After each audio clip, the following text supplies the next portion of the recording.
আসসালামু আলাইকুম প্রিয় দর্শক, আজকে আমি আপনাদের সাথে খুবই সাধারণ একটা রেসিপি শেয়ার করব, মিষ্টি কুমড়া দিয়ে চিংড়ি মাছ। চলুন তাহলে শুরু করা যাক। প্রথমে একটা প্যানে পরিমাণ মতো তেল দিয়ে এখানে আমরা পেঁয়াজ আর কাঁচামরিচ দিয়ে দিব। পেঁয়াজ আর কাঁচামরিচটা নাড়তে নাড়তে আমরা ব্রাউন কালার করে নেব। ব্রাউন কালার হয়ে আসলে এখানে আমরা 1 টেবিল চামচ পরিমাণ রসুন বাটা দিয়ে আবার রসুনগুলোকে ভালোভাবে ভেজে নেব। রসুনের গন্ধটা চলে গেলে এই পর্যায়ে আমরা এখানে পরিমাণ মতো পানি দিয়ে দিব।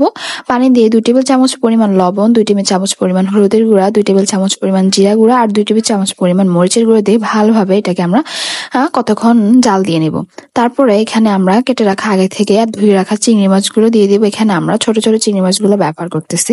তারপর এখানে আমরা আবারও কেটে রাখা মিষ্টি কুমড়াগুলো দিয়ে ভালোভাবে নেড়েচেড়ে দিব। নেড়েচেড়ে দিয়ে ঢাকনা দিয়ে ঢেকে প্রায় আমরা এখানে 10 মিনিট পর্যন্ত এটাকে আমরা ঢাকনা দিয়ে ঢেকে রান্না করব।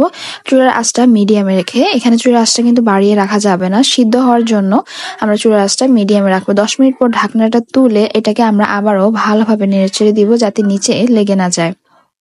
সিদ্ধ হয়ে আসলে এই পর্যায়ে আমরা এখানে ঝোলটা অ্যাড করে দিব। ঝোলটা যে যার পরিমাণ মতন দিয়ে দিবেন। ঝোলটা দিয়ে এটাকে আমরা আবারও ভালোভাবে নেড়েচেড়ে দিয়ে দিব। নেড়েচেড়ে দিয়ে বলক আসা পর্যন্ত আমরা অপেক্ষা করব। বলক চলে আসলে, ঝোলটা সামান্য পরিমাণ কমে আসলে এই পর্যায়ে আমরা এখানে কেটে রাখা ধনিয়া পাতাগুলোকে দিয়ে দিব। ধনিয়া পাতা দিলে কিন্তু স্মেলটা খুবই ভালো আসে। তারপর এটাকে আমরা আবারও ভালোভাবে নেড়েচেড়ে দিয়ে একটা কড়াইয়ে আমরা সামান্য পরিমাণ রসুন কেটে নিয়ে বাগার দেওয়ার জন্য তেলের উপর ভেজে নিব। ভেজে নিয়ে এটাকে আমরা মিষ্টি কুমড়ার উপরে দিয়ে দিব। তাহলে কিন্তু স্মেলটা খুবই সুন্দর আসবে আর খেতেও ভীষণ ভালো লাগবে।